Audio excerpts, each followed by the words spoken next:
Welcome back, everybody, to another edition of Paranormal the New Normal presents Paranormal Primetime.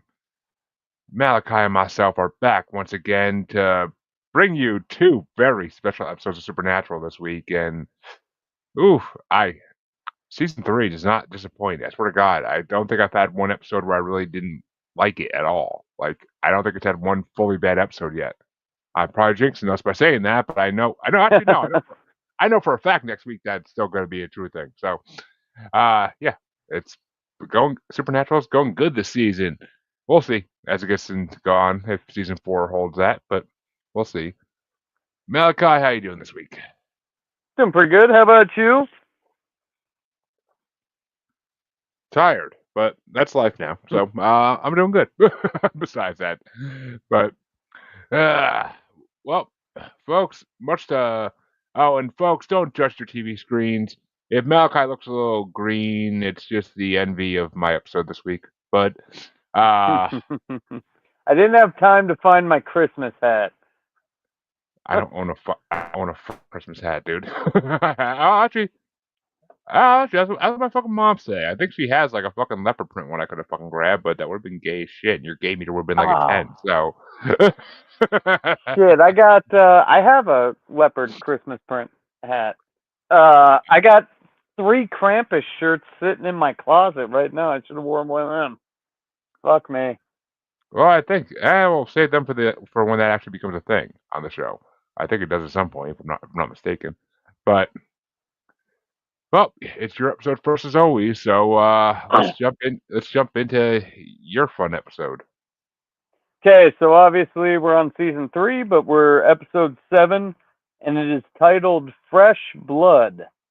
Writer Sierra Gamble, which we've seen on a lot of episodes, and the director's Kim Manners, which I'm pretty sure she's Oh, getting up there. she's been around the block a lot for directing on this show already. Yeah, She was first season and shit. So yeah. These are directors and writers that have been around. But so the episode starts off with Gordon approach. Well, we see a shadowy figure that approaches Maggie, aka Bella, and Bella asks, "Shouldn't you be in jail?" And Bella's, trying to side angle her way, try to find her gun in her car, but that's when Gordon pulls the gun out on Bella. And for like recap, Gordon's kind of this crazy hunter guy that Sam and Dean have been feuding with for a while. Gordon knows Sam is being trained to be the Antichrist or whatever, so he's got this like death wish to kill Sam. Um, so Gordon sticks Bella's gun in her face, and he's like, "Hey, I'll kill you if you don't tell me where Sam and Dean are, because I heard you were with them last episode." And Bella's like, "I don't do shit like that. Like, we can make a deal, but I don't do shit like that." So well, Gordon says, "Well, hold up. You didn't preface all this by saying where they are. what do you mean?" They're in a fucking cemetery. I think that adds to the ambiance of all this. I don't know. Like, small screen when I watched this time, it looked like they were out in the woods, fucking in a parking lot. But It was a cemetery, but yes. okay, I missed that. Um, so Gordon says, "I can scrounge up $3,000," and Bella says, "I don't get out of fucking bed for $3,000, bitch." And like Gordon's like, "Well, I can kill you again." And then Bella sees this like little fucking purse thing Gordon's wearing, and it's this weird like hex bag thing, and she says that's priceless. Gordon says, "I don't want to trade it," and he ends up trading it. And immediately Maggie or Bella calls Sam and Dean on the phone to find out where they're at. So this is like right after we left from the last episode. Well, no, because we have to assume there's a little bit of time that passed after the last episode because they went to Vegas to spend their money. Yeah, I mean it's close. Like they were just with each other within a week. So then we cut to Sam and Dean, and they're hunting vampires in a warehouse. And Dean, kind of a theme for this episode, he's going all hardcore maverick. He like they're struggling to catch this vampire, and Dean just fucking cuts his wrist and says, "Come and get it." And so the vampire comes and tries to attack Dean, and Dean fucking shoots her up with some dead man's blood. And I think they mentioned it the last vampire episode, right? We The literally did dead an episode. man's blood. We literally did an episode called "Dead Man's Blood." Okay, yeah. I Like, didn't think that was a first. and yeah, they explain everything about it in the second to last episode of season 1 with John. So if nobody knows, dead man's blood kind of like subdues a vampire. It fucking like knocks him out and sedates him. It's not good. Kind of like holy water to a demon.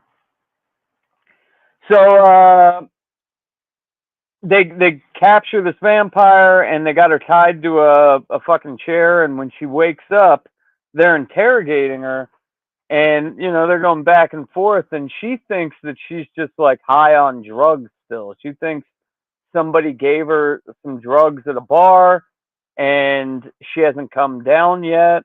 And they're explaining to her like the symptoms of being a vampire, and she's like, "Yeah, I got that. It's just drugs." And then eventually she explains that they put this 3 drops of blood-looking liquid into my drink, and now I can hear heartbeats from fucking blocks away. I can hear your heartbeat. And they end up killing her. They have to kill her, right? Sam and Dean, a little bit of a fight scene for that. But then we cut to Gordon and Crazy Jesus guy. If anybody remembers, what was his name? Kubrick. Um, Kubrick, yeah. there, yeah, Kubrick. So this is after the whole Sam and Dean thing. They're kind of interrogating this guy that was in the background that was all fucked up from that vampire scene. And like Gordon seems like he just really wants to kill this dude. He's kind of being a cunt about it, but he doesn't give him a ton of information, but he does reveal that 2 guys saved him. So immediately they're thinking like, yeah, this is Sam and Dean. Sam and Dean are here on this case. And so we switch back to the boys.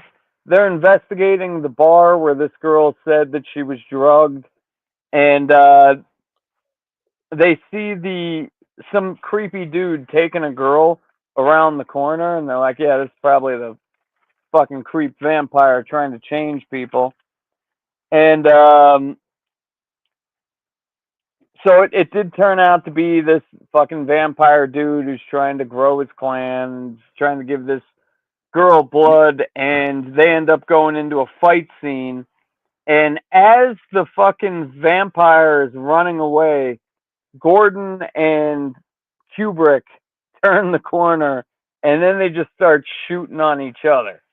So it like went from the vampire to now fucking foe against foe thing happening.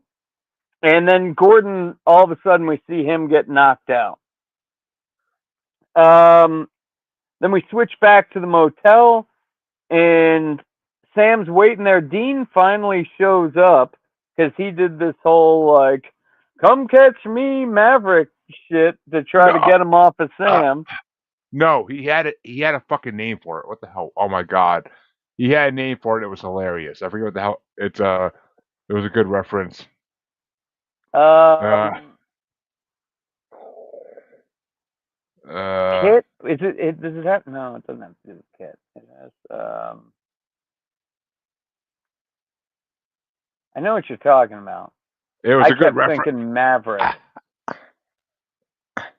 No, I forget what the hell it was called, but it worked. Whatever he called it, it fucking worked like amazingly. But So they're arguing about how Dean seems to just be like trying to fucking throw his life, like he doesn't care about his life anymore, and he's taking all these chances, and they're just yapping away in the motel room, and they're trying to find out how the hell did Gordon get free, and then that's when it fucking dawns on Dean that like the last person that would have known our location was that bitch Bella. So he calls Bella and he says he's gonna kill her, like for real, in a stern, serious voice. I'm gonna kill you, Bella. And we see Bella's face; she's all sad and scared. Then we cut back to Gordon waking up, and he's like completely fucking restrained, and he immediately starts talking shit to this vampire, which I thought was absolutely ridiculous. Like Gordon has zero filter, but like if you're tied up, dude, if your enemy has you tied up, don't immediately start talking shit. You're just knocked out. Try to find out location, any type of information. But he just goes into it. And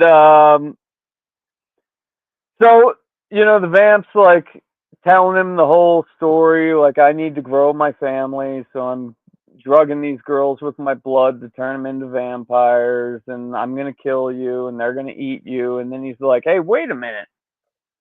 I know how to get back at you, motherfucker. I'm just going to turn you into a vampire.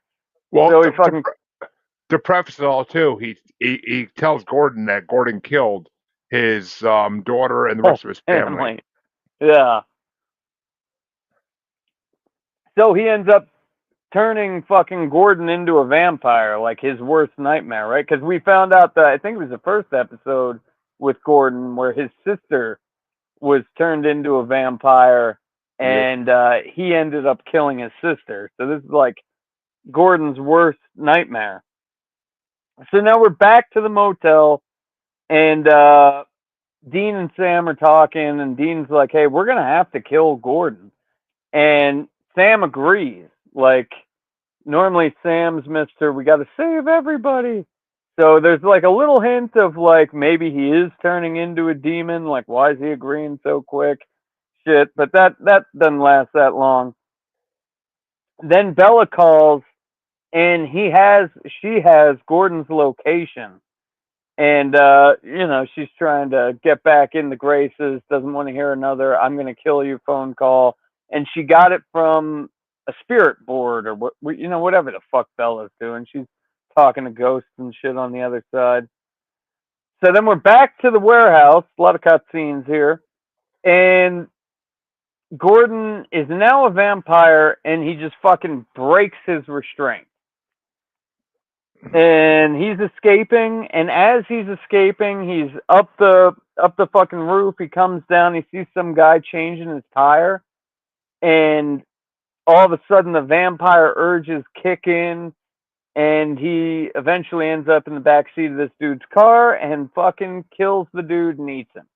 So Gordon couldn't even last like a minute. He just immediately, I'm a vampire, this is what I gotta do. I'm killing this guy. So now we're back to Sam and Dean. They go to this warehouse. A lot of warehouses in this episode. They go to the warehouse where Gordon had escaped, and they find these girls ripped apart by Gordon, presumably. And they find the main vampire, and there's this long back and forth, like they killed my family, and wah wah wah wah wah. And he eventually gets to the fact how he changed Gordon, like he lost his new family because he was an asshole, and he changed Gordon into a vampire. So then we switch to Gordon meeting Kubrick at his like house, and he's telling him the situation, and Kubrick's like, "Well, dude, you're a fucking monster. I'm gonna have to kill you now." And fucking Gordon's like, "Yeah, I gotta die, but first we gotta kill Sam." So then Kubrick tries to fucking attack Gordon, and Gordon just decimates this motherfucker. Then we're back to the motel again with Sam and Dean, and they're like, having a gay off over like Dean wanting to be the guy who goes and saves the day while Sam sits back because Gordon really wants to get at Sam, and they're going back and forth, yapping for like 3 minutes about that. And then Gordon calls Dean and he wants to meet. And Dean's like, why the fuck would we come to you on your turf? But he's got a girl that he held hostage. And he's like, if you're not down here within 20 minutes, I'm going to kill this fucking girl. So now they're playing by Gordon's rules. They go to the warehouse and they immediately find the girl.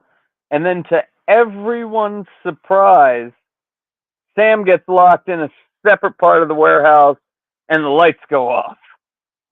Um, and at this time, the fucking, I don't think it was at exactly this time, but Gordon's like hunting him in the dark because he's a vampire now. He can see all this shit.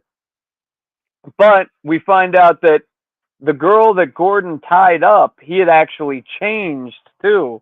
And this girl attacks Dean, and Dean wastes a Colt bullet, shoots her right in the face. Well, When I first saw it, I thought it was a demon. you know it's not wasting Colt bullets anymore. They can make them now, so now it's just open game with the Colt. And what if a whole army of demons came, though? They only have one gun; they'd be fucked regardless. You can only shoot Nah. it. You can only shoot an old gun like that so fast, dude. You are a glass half full kind of guy, Jeremy. And have you ever seen Clint Eastwood? You hold that trigger down and just pop that hammer, dude. Yeah, Come on. there's a fucking demon army. They're fucked. There's only one gun. They, I never understood why they didn't figure out how to make more guns can do the same thing. Like I never And like then why, get like a AR with exactly drum magazines. Just get a fucking. get a fucking rocket launcher, and fucking make it into a gun like that. That's what I'm talking about. Put it in the water. Let's get them all. Okay, so yeah, Dean fucking he ends up killing this girl that Turned. Gordon had turned. Meanwhile, Gordon is full on like hunting Sam in the dark at this point. It's a flashback from Sam like and Gordon like, "Oh yeah, I can see you. I'm going to get you." And then a fight ensues. Gordon busts through a wall. Dean comes in and fucking tries to save the day. And now Gordon is going after Dean. And Sammy Boy does not like this. So he grabs a piece of random wire that's sitting on the table and he gets Gordo in a chokehold and he's fucking squeezing and you can really see Sam's muscles working here. He's just fucking going. And then Gordon's head falls off.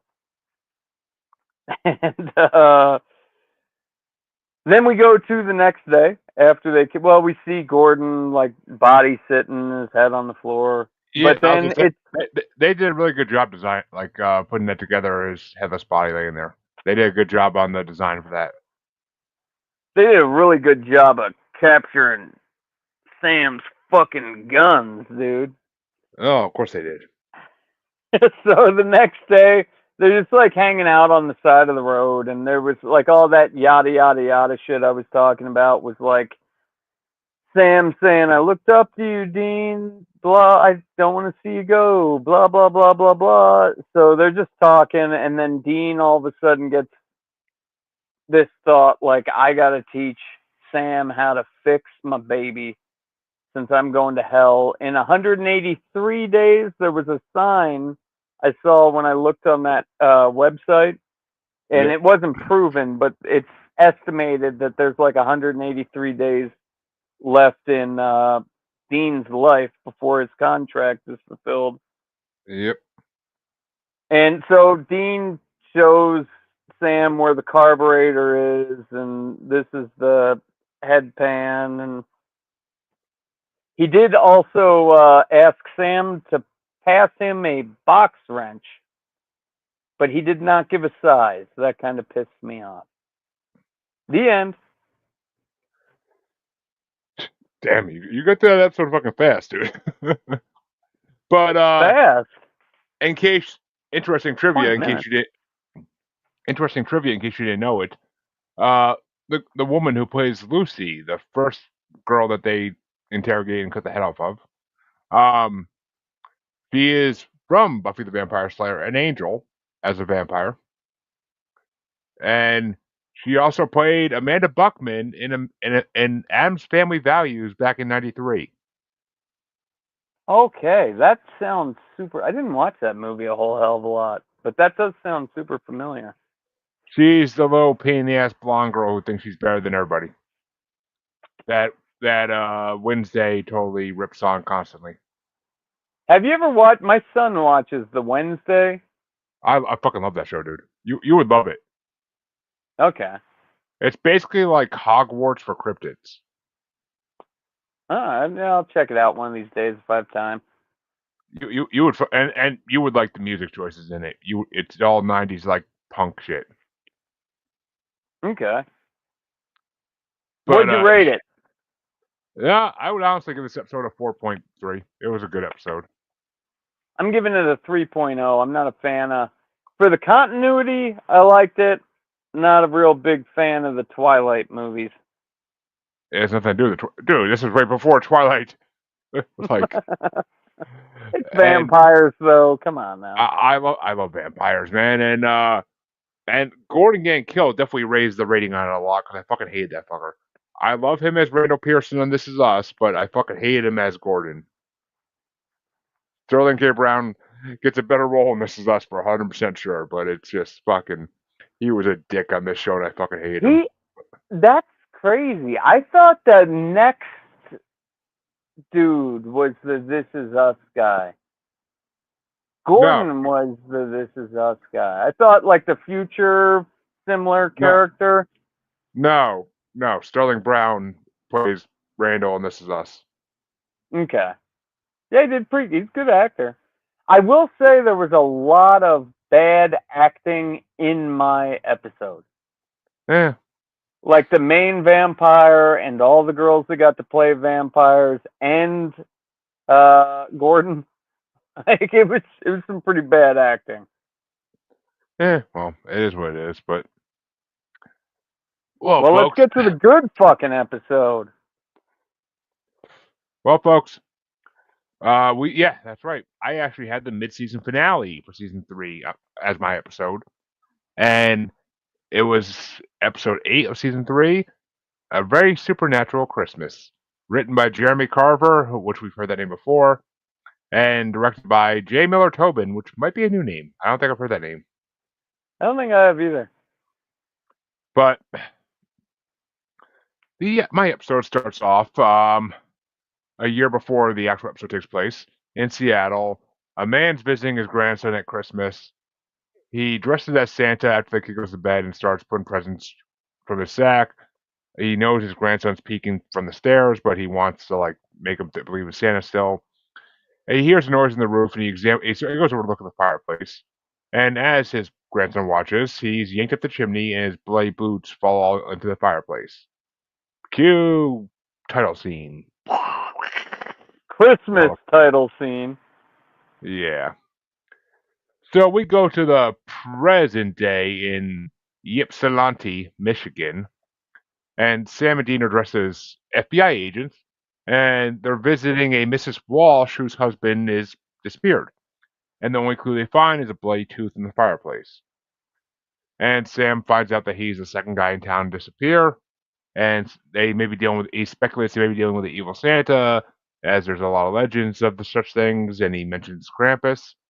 And another one, and Black Belsnickel Pete too. and Belsnickel. Yep, he mentions all the ones who punish the wicked at Christmas. So the two boys go check out Santa's village, which apparently both men were at before they disappeared.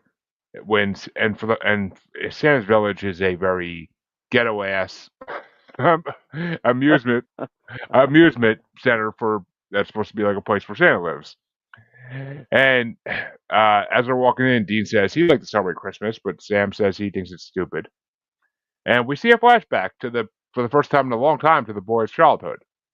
where it shows a young Sam and Dean in the motel room waiting for John to get back from a hunt. Sam's wrapping a present for his dad, which he got from Uncle Bobby, and he's asking questions about what his dad does and where he goes. He's still too young to really know. Dean kind of gets him to forget about the questions, but he gets pissed off when Sam asks about their mom. We cut back to Sam's village, and they are observing the guy who's playing Santa, who he makes freaking Billy Bob Thornton's version of Bad Santa look like a more real Santa than this guy, for fuck's sake. But they see the guy get up. He walks with a limp and he smells a candy, just like the legend about evil Santa says. And that night they are they're staking out his trailer. And they're having a conversation while they're watching. And Dean asks Sam why he doesn't want to celebrate Christmas. And all of a sudden they hear a scream from inside the trailer, and they enter guns drawn, but they find him watching porn with a very, very large bong and a bottle of some booze in his hand. And when he gets up and is like, "What are you doing here?" They start singing Silent Night. Dean starts it off, and Sam tries to harmonize, but they both are doing horrible. And the guy Santa's drunk and high, so he freaking starts singing with them. And it is like none of them know the words. Nope. And the same night, we see another man being taken up the chimney in a sack. And when Sam and Dean decide to go investigate the next day, they notice a wreath that the family has over the fireplace, and Sam says he saw the same wreath in the Walsh house. Walsh house. Yeah. And Sam finds out that the plant is called meadowsweet. It's a herb used in pagan rites to summon gods through a human sacrifice. And Sam figures out that they're looking for a pagan god of the winter solstice who grants clement weather, since there's been no snow and they're in Michigan. If any of our viewers would like to purchase some meadow sweet, I have some growing right now, so contact us. It's very expensive, though, right, Jeremy? Very expensive. Malachi's all about those sacrifices, you know. But what you do with my product is none of my business. But we're back at the motel again, and Dean's trying to get Sam to celebrate Christmas. And Sam asks why when Dean hasn't given a shit about Christmas for years. And Dean admits that he wants to celebrate this year as it's his last year. And Sam responds that for that very reason, he doesn't want to celebrate. And we see another flashback to 1991 when they're children. And Sam is asking again about what John does. And he pulls out from underneath his mattress of the bed he's sleeping on John's journal and says that he read it, and he asked Dean whether monsters are real. Dean basically says, "You better never tell Dad I told you this, but yes, they are, and that our father's a superhero who kills them." So Sam asks if other myths like the Easter Bunny are true, and Dean denies it. Sam is clearly upset, and he's afraid that the monsters are going to come after him, so he cries himself to sleep like a little bitch. Well, he specifically asks if Santa is real. He says Easter Bunny and Santa, but yeah. But so Sam cries himself to sleep, and the next day they go and visit an older couple named Madge and Edward Kerrigan, who appear to be a regular old couple. And to find out if she has any more of the meadowsweet wreaths that she made for the Christmas shop that was selling them. And she says no, she's all out of them. And when her husband comes in, she says, "Oh, just two nice boys looking for my wreaths." But Sam looks into it, and they were in Seattle the previous year when three men disappeared. And Bobby, who's been kind of like called in on all this for advice, says that they are pagan gods. Stakes made of evergreen wood will kill them. So the boys go back to the house that night, and in the basement, they're looking around. They go in the basement, and they find all these human remains, and they find the latest victim still in a sack, hanging from a hook. And all of a sudden, they're attacked by the old couple, Madge and Edward, and they get their asses fucking handed to them, and they get slammed into cement walls and knocked the fuck out. And they wake up bound to chairs in the kitchen, and they basically confirm they are pagan gods who, since the rise of Christianity, have been trying to blend into human society, taking only a few human victims each year when they used to take hundreds each year. They start their ritual sacrifice, taking blood from Sam and Dean, and they pull out one of Sam's fingernails in a very gruesome scene. Eh, and gets to call her a bitch, and he says, "Oh, when I like to curse, I just say fudge." And we get to hear Dean's infamous line, "Well, lady, I'm gonna fudge you up when I get out of this chair." But they're about to take one of Dean's teeth out for the ritual, but they're interrupted by the front door. And when they come back, oh, Sam and Dean have escaped. Surprise, surprise. We have an amazing fight scene, and the boys end up killing them with stakes made from the branches of a Christmas tree, which is just perfectness. Dope. But we go back to another scene in the past in 1991, and Dean's waking up Sam, telling him that while he was sleeping, John came back and left a tree and presents. Sam opens the presents, a Barbie and a sparkly baton, and he challenges Dean on like why the fuck would his dad give him girl presents, and Dean says, "Well, maybe Dad thinks you're a girl." But Dean finally eventually admits that he stole them from a house down the street, and Sam says he wants to give Dean the present meant for his father. Dean refuses, but then accepts, and it's the amulet that we see Dean still wearing to this day around his neck. Hell yeah, big first. And we go back to the present, and Dean comes back into the hotel after buying beer to find that Sam has decorated the motel room with a tree hung with air fresheners, and he made eggnog. They exchange presents they bought at the local gas station.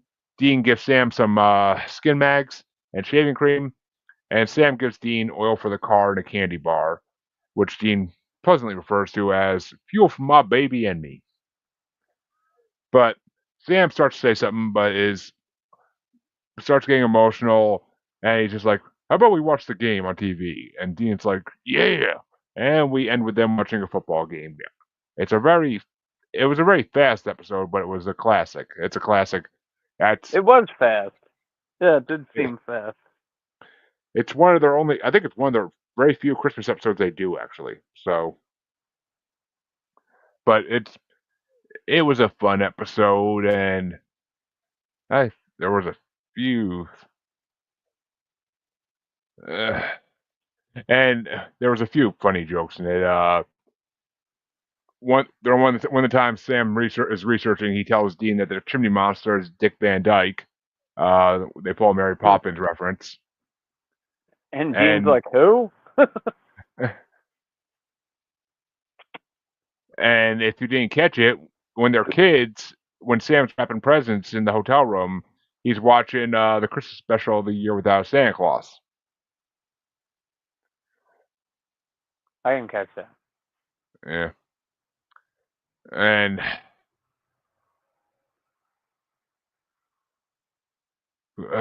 but I mean, it's other than that, it's not much. What do you rate it? I honestly would give it a 4 point, eh, 4.4 just for just because it's of the episode it is, and how it's a perfect little like Christmas episode to end the season and to end the middle of the season. I'm giving it a 7.2 out of 5. Best episode we've seen so far. Everybody should Mm. watch it during Christmas. Every other year. You don't want to get burned out, people. And actually, uh, Eric Kripke, the creator of the show, is a huge fan of Christmas television specials. So he wanted to make the most violent Christmas special in the history of television. I don't know So if he did that. television special, maybe. Television, I'm going to have to research that. Well, and for that time, I guess Christmas horror wasn't that big. I mean, there were movies, but yeah, you might be right. And You're the apparently X-Files guy. they didn't really do Christmas episodes in X Files, at least not to my Yeah. knowledge. They may have, but I honestly don't remember. It's been a long time since I watched the whole series, but they may have done one or two. It wouldn't surprise me. But actually, yeah, I'm particularly remembering one episode where like Mulder gives Scully a Christmas present. I remember, but He wanted to do the episode about like the Anti-Claus, but the writers didn't want to do that because it would implicate the existence of an actual Santa Claus, and they'd have to work that in the show somewhere. So they went more to the mythology of the pagan god Holdnikar, who is supposed to be around before Santa. And Kripke says is Whoa, hold up here a second. That they didn't want to do it because of what? Like why? because if they did an anti-Santa, the writers said it would implicate the idea that there's a real Santa. And they didn't want to do it for that reason. Like Yeah, they didn't want kids to believe. That's fucking gay. well, because I don't think they wanted to bring Santa into that universe, because it would make But they it would. had no problem saying he didn't exist. What a bunch of fucking cunts. Well, in a show where they say that God doesn't exist, what do you expect? And we find out God exists. Oh Maybe. yeah, Later. maybe. Maybe. Maybe that But happened. Kripke has been noted for saying that it's one of the most accurate lores they've had in any episode. I don't know about the whole Krampus and Belsnickel walking with a limp and smelling like candy thing. I think they might have took some creative royalties for that one. But other than that, maybe. But I love when Sam's talking to Bobby on the phone. And he's like, he tells Dean after he hangs up. He's like, "Well, we're not dealing with the Anti-Claus." He's like, and Dean's like, "What did Bobby say?"